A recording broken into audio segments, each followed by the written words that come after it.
A world-famous French wine expert was making a tour of America. He was going from one luxury wine cellar to another in order to recork expensive old bottles of wine. Very expensive, I mean thousands and thousands of dollars for each bottle. And over time, this was necessary because corks can deteriorate and lose their elasticity, and then the seal on the bottle may let in air, which would spoil the wine. Some of the bottles are over 100 years old and, of course, cost many thousands of dollars. When the French expert was interviewed by an American journalist about how risky or scary it was to recork such expensive wine bottles, the Frenchman replied, "What is wine anyway but the grape juice on its way to becoming vinegar?" So he took his job seriously, but he wasn't too worried. It was just a routine thing for him. Wisdom, like wine, ought to become better with age. But as my younger brother says, with age comes wisdom, but sometimes age comes alone. Well, what is wisdom anyway? If we look at the Cambridge Dictionary, wisdom is the ability to make good judgments based upon what you've learned from your experience, or wisdom is the knowledge and understanding that gives you this ability. When we think of wisdom from the Bible, we generally think about the book of Proverbs.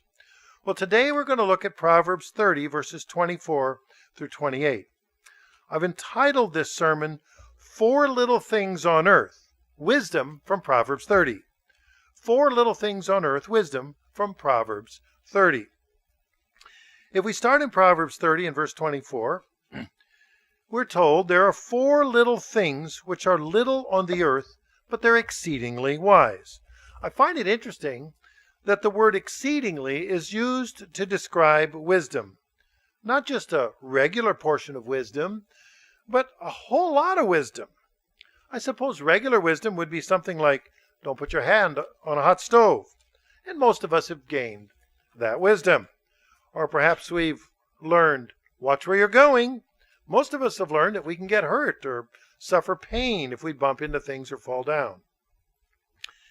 In Proverbs 14, verse 6, we're advised, a scoffer seeks wisdom and doesn't find it, but knowledge is easy to him who understands. What's a scoffer?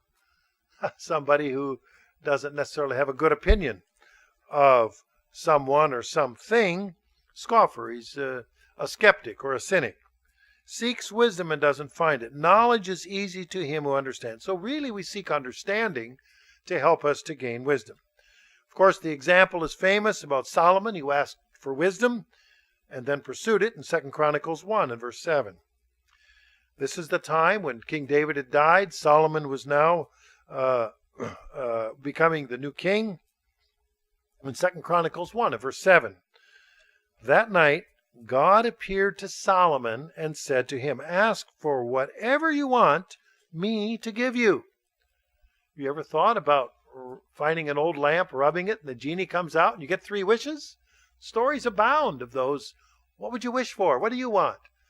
And I've thought of a variety of things over time. Wow, what if I got the lamp and rubbed on it?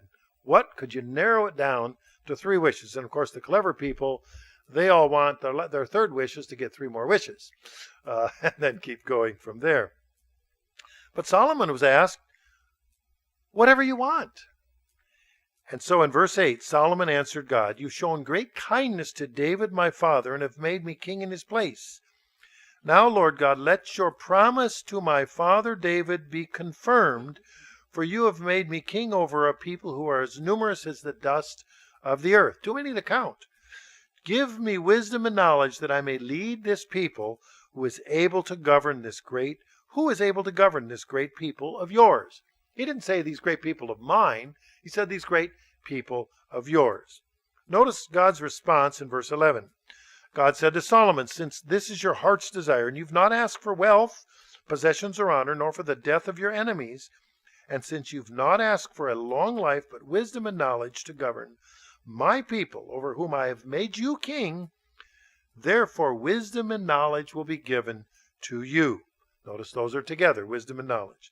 And I will also give you wealth, possessions, and honor, such as no king who was before you ever had, and none after you will have. That's a lot. That's a lot. More than anyone has ever had, more than anyone will have. Solomon went on to acknowledge this gift from God and then actively pursued wisdom. And we know that from Ecclesiastes 1 and verse 13. In Ecclesiastes 1:13, and I set my heart to seek and search out wisdom concerning all that is done under the heavens. This burdensome task God has given to the sons of man by which they may be exercised. So Solomon set out his heart. He says, okay, I want to seek the knowledge and then from that get wisdom. But wisdom isn't just a nice thing to get, but it's a responsibility that Christians must pursue. Let's take a look in Acts chapter 6 and verse 3. In Acts 6 and verse 3. Therefore, brethren, seek out from among you 7 men of good reputation, full of the Holy Spirit and wisdom, whom we may appoint over this business. Now, this was the time when they needed to add deacons to watch over to help the congregations that were developing. And they said, you have to seek out men of good reputation, full of the Holy Spirit, but that wasn't it, and wisdom.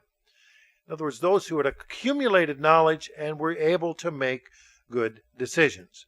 So now let's explore what God calls exceedingly wise, as described then in Proverbs 30. We've read Proverbs 30, verse 24. Let's go to verse 25, and this tells us about the ant. Now, there's 4 animals that we're going to read about here today. The first one is the ant. In Proverbs 30, verse 25, the ants are a people not strong, yet they prepare their food in the summer. I suspect many of us have watched how ants work. They're tiny, and they seem to be constantly busy. In elementary school, some classrooms would have an ant farm, a special glass enclosure in which the ant colony lives. And then you could watch the ants as they, through the glass, because the glass enclosure would only be 1.5 inches or 2 inches thick. There would be dirt in there, and you could see what the ants were doing in all their little rooms. They would be storing food and feeding the queen ant and taking care of the eggs and so forth. The proverb here notes in verse 25 that the ants were busy preparing food in the summer. The ants simply could enjoy the warmth and the produce of the summer, yet the tiny ants were preparing for the future, for such a time that there wouldn't be warmth and when food wouldn't be plentiful. Perhaps some of you read the book entitled Aesop's Fables. It's a collection of stories that attributed to a slave and a storyteller named Aesop somewhere around 600 BC. Each story has a moral or a principle ascribed to it at the end of the story. One particular story is about the ant, entitled The Ant and the Grasshopper. And the fable describes how the diligent ant was working during the summer to prepare food for the winter. And the grasshopper was just out hopping around, enjoying himself and making no such preparation. And then the hungry but lazy grasshopper, when winter comes, begs for food from the ant, and the ant refuses the grasshopper. The situation really sums up the moral lessons about the virtues of hard work, planning for the future. I remember as a young man, I recall my failure to plan ahead, and it caused me a severe problem. Well, one of my brothers stepped in to help me out of the jam, but he also commented, "What have we learned, grasshopper?" Ouch. Apparently he read that Aesop's fable from years before. The ant was busy doing what was important, making good decisions today in order to enjoy a better tomorrow. We often refer to that as someone who does that as being mature. The Cambridge Dictionary says maturity is the state of mentally and emotionally well developed and therefore responsible. Don't you just hate being responsible all the time? Don't you just wish life would just really work well and you didn't have to be responsible? Yet that's our calling, to be mature, to be responsible. Maturity is also commonly defined as the ability to recognize the benefits of delayed gratification. Delayed gratification. There's an interesting article written The website is startofhappiness.com, and they recount a Stanford University marshmallow experiment. The power of delayed gratification is best known from a Stanford marshmallow experiment conducted by Professor Walter Mischel at Stanford University. In this experiment, the professor studied a group of 4 to 6-year-old children who were given a marshmallow in a room for 15 minutes. They were given the choice of being able to eat the marshmallow now, or if they wait 15 minutes, they'll be able to have 2 marshmallows. Ultimately, some children were able to wait 15 minutes and others were not able to do so. The study didn't finish there, however. The researchers continued to study the development of the children into adolescence. They found that those children who were able to delay gratification were psychologically better adjusted, more dependable persons, more self-motivated, and as high school students scored significantly better with grades. With the latest study conducted on these same participants in 2011, the research shows that the characteristic remained with those individuals for life. The study shows that delaying gratification is a choice of the individual. You can choose to have something now, or you can choose to have something bigger or better at a later time. Delaying gratification improves your willpower, and ultimately you reach your long-term goals faster. Well, the lesson then from the ant is that they all practice the principle of delayed gratification, getting important things done for today so they can enjoy a more comfortable future. And that ant is given to us as an example of being exceedingly wise. Doesn't that kind of lead toward our future in the church? The things that we do today, we know that greater reward will come in the future. The second example is in Proverbs 30, verse 26. We have another animal here, the badger. In Proverbs 36, the rock badgers are a feeble folk, yet they make their homes in crags. It's seemingly impossible to make a home in a pile of rocks, yet the badger is able to make his home where other creatures cannot. He digs among the rocks and he finds a home, a defensible home that serves to protect its young. The badgers don't have strong arms and strong legs, such that they can lift and move the rocks. They search for open spaces among the rocks, and using their strength, feeble strength, to dig out the dirt from among the rocks. I know as a boy on the farm, I would come across holes in the ground where some creature would have dug a tunnel down into a den. And oftentimes the hole was near a pile of rocks. Farmers would methodically, in my area where I grew up, would methodically pick up rocks from the surface of the field and pile them at the end of the field in one big pile. And a rock pile was a convenient place for badgers to dig a den. And while there are badgers where I grew up in Minnesota, the neighboring state of Wisconsin is well known for its badgers. In fact, the nickname for the state of Wisconsin is the Badger State. In the 1820s, the iron ore miners, they dug holes in the sides of hills to remove iron ore, and the many holes in the hills reminded people of badger holes. So what's our lesson from the badgers? Lesson from the badgers, they find opportunities where others cannot. And then they establish their own security or safety by taking advantage of what others see as obstacles. Others see the obstacles, they see the opportunity for security and safety and put their homes there. The third animal that I want to look at are locusts. In Proverbs 30, verse 27, the locusts have no king, yet they all advance in ranks. Well, locusts are flying, jumping, crawling creatures similar to a grasshopper. And in the summertime, during grain harvest season, when I grew up on the farm, grasshoppers would somehow sense that the grain was ready to harvest, and we'd see grasshoppers everywhere. I remember during harvest, an old neighbor, my dad would do custom combining, harvesting, and go around to some of the neighbors. And there was an old neighbor, he would be, when we're unloading the oats in this case, he would be picking out the grasshoppers and putting them in a quart jar. And I remember as a little boy, what in the world is he going to, why would somebody collect grasshoppers? Well, my dad explained it in one simple sentence, that the old man was going to use grasshoppers for bait for fishing. And so he could turn grasshoppers into something that he could eat. Wasn't going to eat the grasshoppers. During the Great Depression in the 1930s, there was a terrible drought in the Midwest. Lack of rain dried up the land. Several states were so dry that the time and place referred to in the history books is known as the Dust Bowl. Not only was there a lack of rain, crops that did grow were eaten up by swarms and clouds of grasshoppers. My dad said the grasshoppers would eat every green thing in its path. Well, some of you have raised chickens. I know we have a few chickens at home. And it's really quite something to watch chickens chase flying insects, and then they pounce on an insect when that insect will land. Well, my dad told me that in the Depression that the farm chickens delighted in eating grasshoppers. They would run after them. In fact, they had such a good time chasing and eating the grasshoppers.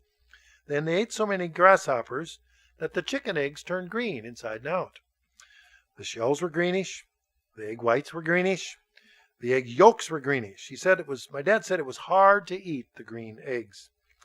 I suspect that Dr. Seuss's children's book, the author of Dr. Seuss's children's books, grew up in the Great Depression and perhaps had a green egg experience. The affliction of the locusts was one of the 10 plagues during the time of Moses and the Exodus from Egypt. In Exodus 10 and verses 12 through 14, we read about these locusts, and it tells us in verse 12, and they will eat every herb of the land, all that the hail is left. So an earlier plague had hailed everything down, knocked it down to the ground. Now the locusts came in. It's verse 13, Moses stretched his rod over the land, and the Lord brought an east wind over the land all that day and night. And when it was morning, the east wind brought the locusts. And the locusts went up all over the land of Egypt and rested on the territory of Egypt. Well, they don't just sit still. They're going to be eating, constantly eating. If we read on, they were very severe. Well, severe means they had a bad effect. Previously there had been no such locusts as they, nor shall there ever be such after them. So basically they were gobbling up anything that was green in sight. The locusts came in swarms or cloud. They rode in on the wind and carried away by the wind. Let's turn to Deuteronomy 28 and verse 15.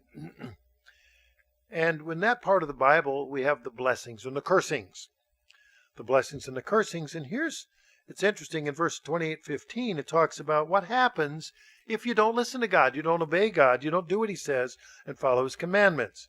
In verse 15, but it shall come to pass, if you do not obey the voice of the Lord your God, to observe carefully all his commandments and his statutes, which I command you this day, then all of these curses will come upon you and overtake you. And then from verse 15 on down to verse 42, it lists all kinds of things that people bring on themselves. It's not that God really has to do anything. People bring them on themselves. And we get down then to verse 42, and it says, locusts shall consume all your trees and the produce of your land. In other words, it is going to eat up all the living things around. And we've seen that in several cases, whether it's just the Egypt case or in the case of the Dust Bowl in the Great Depression. Yet in all of this destruction and damage, locusts don't have a commander. The locusts don't have a boss to tell them what to do. They don't have any formal organizational structure. They have no job titles. There's no job descriptions. There's no time clock to punch. No one to tell them to get up and go to work or what to do and when to go home. The locusts simply march together, advancing in ranks or waves, eating everything in their path. I have a small flock of sheep, and when the sheep graze, in the summer you can all watch them and they line up all side by side. And I remember seeing this years before. I thought, well, that's unusual, but they were all bumped side by side, and they would form a line, and they would eat like a lawnmower, and they would just graze together, and as they would move slowly forward, they would eat everything that was in the foot or so width in front of them, and they would move together forward. And I can't help but draw the comparison to locusts, who would advance also row after row, eating everything before them. So the lesson of the locust is that everyone participates in a cooperative manner to get the job done, without someone telling them what to do.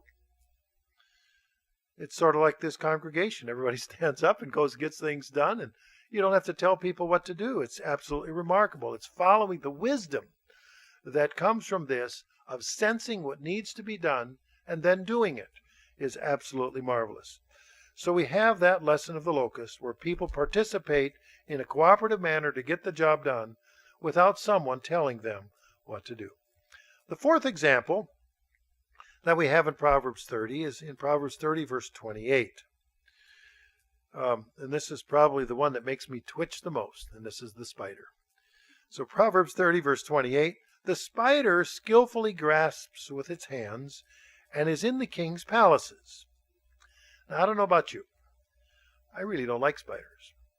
I can intellectually understand the importance in our ecosystem, but I don't appreciate sharing space with spiders. Not in my bedroom, not in my kitchen, not in my house, and not in my car. Especially not in my car. You cannot get out of there fast enough when you're zinging down the highway and a spider comes dropping down or crawling over you. So a number of years ago, when my sister-in-law, who's in Florida, her daughter was getting married, niece was getting married, and so we were there visiting and staying in their house, and I was highly uncomfortable when I discovered they had a fish tank in what looked like a fish tank until I discovered they had tarantulas in it.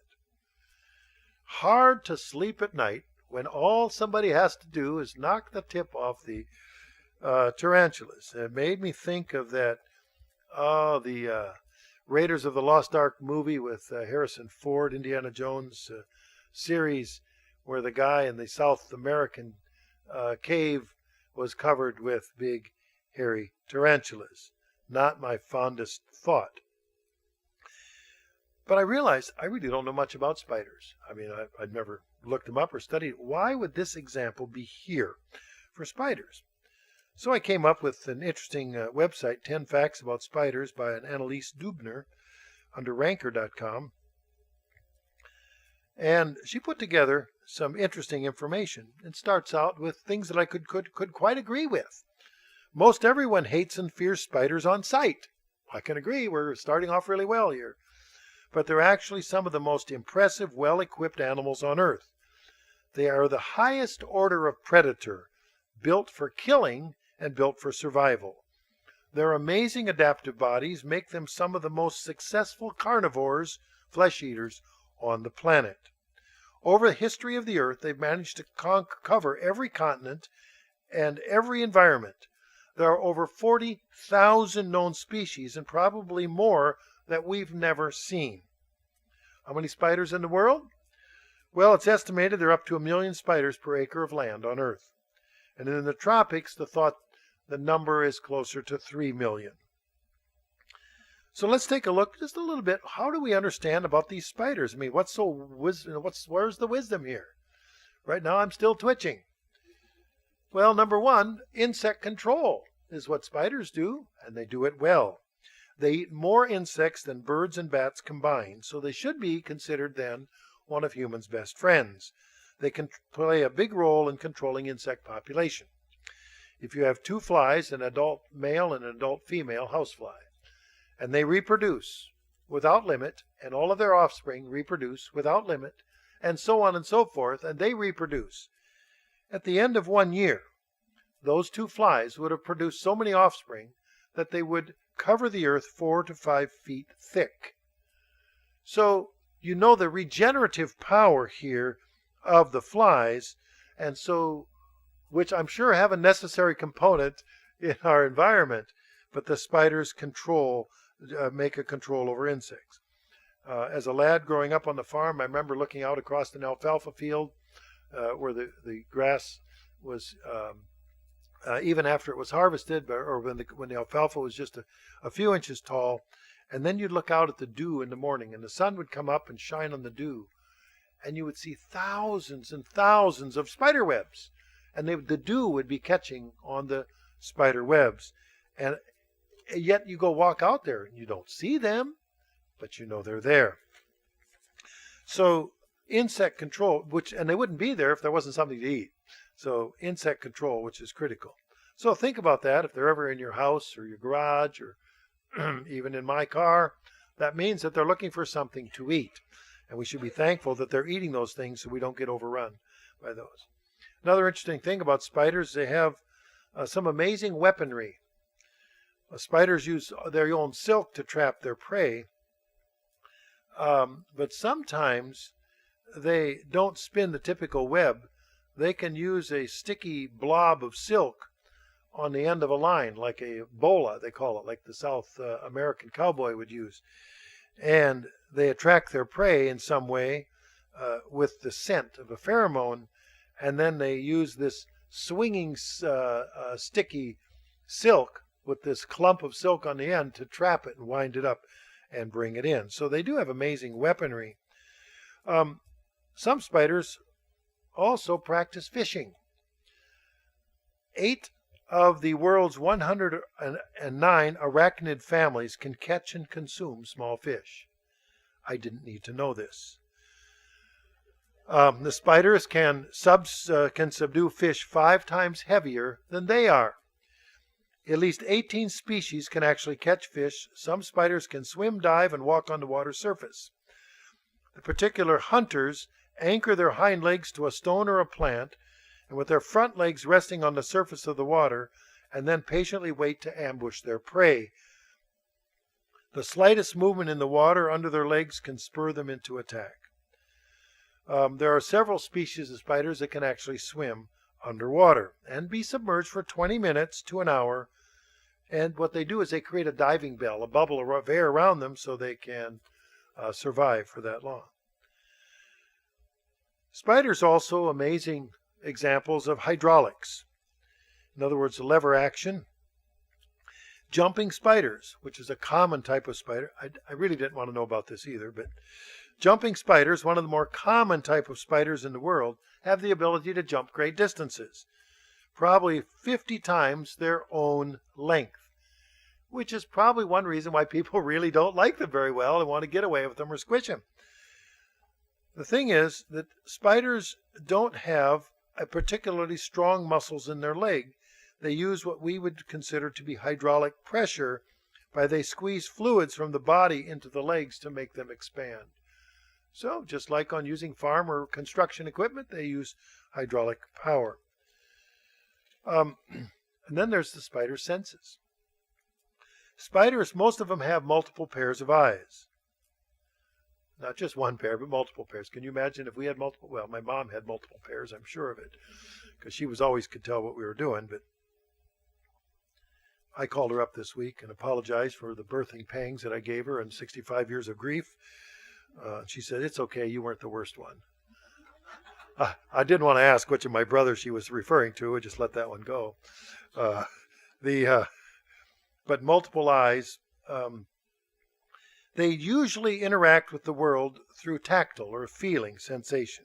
They're covered with little tiny hairs that can sense low-level vibrations on the ground, floor, leaf, or a web, and can pick up vibrations through the air.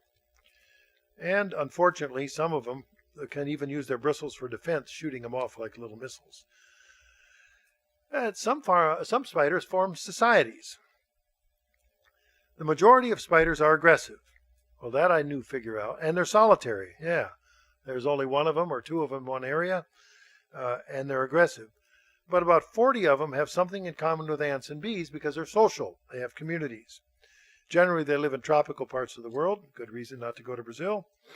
Although I would visit if I had a chance. The colonies can grow large enough to, catch this, take down birds and bats as well as large insects. So these spiders, they're pretty efficient. We already know, this next point, 7, they're trap builders. A number of species of spiders don't spin webs but run on the ground. Wolf spiders and tarantulas, notably. But some of them build tunnels, funnels, and burrows in order to hide and trap their prey underground. These tend to be non-aggressive, but when they're threatened, they rise up on their legs to appear larger and intimidate the predators. And so the trapdoor spiders tend to dwell on the ground, have a burrow, and they line it up with silk so that an animal can fall into the trap. And there's funnel grass spiders and wolf spiders. Number 8 category is a category of spider called bird killers. These are Goliath bird eaters, are the world's largest spiders. I don't think they reside in Arkansas, and I really hope nobody starts them here. The tarantula is a generic name for hairy spiders, but they can have a leg span of 12 inches across, like a big dinner plate, for example. And they do feed on small animals and have been able to kill poisonous snakes. So we have then, and it's interesting, arachnids or spiders have external skeletons, which is their skin or their shell, and when they molt or go through, they split open their old skeleton to grow larger. The new one is soft and pliable for a while they grow, and then it hardens up. Like reptiles, spiders can regrow lost limbs when they regrow a new skeleton. Wouldn't that be nice? You lose a body part, you can just regrow that one. Well, just move on. I know where I grew up, almost every neighbor was missing something or another. Some body part was gone. We were very careful when we were growing up. Of course, Mother was watching us with those extra eyes to make sure that we were careful. There aren't many mentions of spider in the Bible, but there is a particularly instructive verse. In Job 8, in verses 13 through 15. In Job 8, 15 through 13, and this is talking about the kind of spider that weaves a web. Verse 13, so are the paths of all who forget God, and the hope of the hypocrite shall perish, whose confidence shall be cut off, and whose trust is like a spider's web. He leans on his house, but it does not stand. He holds it fast, but it doesn't endure. In other words, trusting in a spider's web? Well, we know that spider webs are flimsy. They're not sturdy, and if we put our trust in a spider's web and then lean on it, we'll likely fall. Spider webs have their place, but they rely on time and chance and not as a sturdy structure. Abandoning God is like trusting a spider's web. There will not be a good outcome. So what is our lesson from all of this about the spider in Proverbs 30, verse 28? And the verse says, the spider skillfully grasps with its hands, and is in kings' palaces. Notice the verse doesn't stop with the mention of the spider skillfully grasping with its hand. It goes on to say the spider is in kings' palaces. It doesn't matter how sophisticated you think your status in life is, such as a king. It doesn't matter how well you think you've built your house. Even if it's a grandiose palace, the spiders will find their way in it. Many years ago, as a consulting manufacturing engineer, I had the opportunity to assist with the construction of a computer disk drive manufacturing plant, building the disk drives that go into computers. And the manufacturing plant had to be super clean at all times. No dust and no insects. So what the plant designer did was he put heating and air conditioning units on the roof and in the center of the plant. And there was such that if there was an outside door was opened, there was positive pressure. There would always be more air pressure inside the plant, and this is the way they still make them, so that if you opened a door, air would come out, and that meant that other things couldn't go in. So there was a constant air pressure inside the plant, and it pushed out or didn't let dust and insects come in. You could start with a dirty plant, or a dirty manufacturing plant, and you would clean it as best you could. And then they would turn on the air pressure. Any dust, it would push it out. Now, my wife and I had a chance to visit some friends who lived in Austin, Texas a number of years ago, and they were caretakers for a mansion, 10,000 square foot house, 8 bedrooms, 10 bathrooms, movie studio, gaming room, remarkable place. They lived in the caretaker's house. Some oil people lived there 6 months of the year. And the other 6 months of the year, they lived in Vail, Colorado, where they had an 11,000 square foot house. So in the summer, they would live in Colorado. In the winter, they would live in Texas. So they hired a caretaker to take care of the house. And they kept the house at 72 degrees year-round, even when they weren't there, because they could afford to. They had worked hard all their lives and built a fortune in the oil business. And I noticed, as we were given a tour of the house, there was no dust. And I asked our friends, do you ever dust the house? They said, never. And they never dust the house. There were no insects and no dust because they kept a positive air pressure just like the manufacturing plant did to force so that no dust or insects would come in. There would be just a few pounds of extra air pressure that you wouldn't notice it personally, but the dust and the insects would be pushed out. You probably know the expression about your computer. If it isn't working right and you say, well, it's got a bug in it. I've got to debug the computer. It's a software problem. Well, originally that came from, there actually was bugs like warmth and they like dark, and there actually were bugs in a computer because they like to go there and where you can't see them. And so that's originally from there. But in our houses and our computers and the computer manufacturing, they don't go for that. So really the issue here is, what's the lesson is, how diligent are we to use the resources that we have? Are we as persistent as the spider who can get everywhere?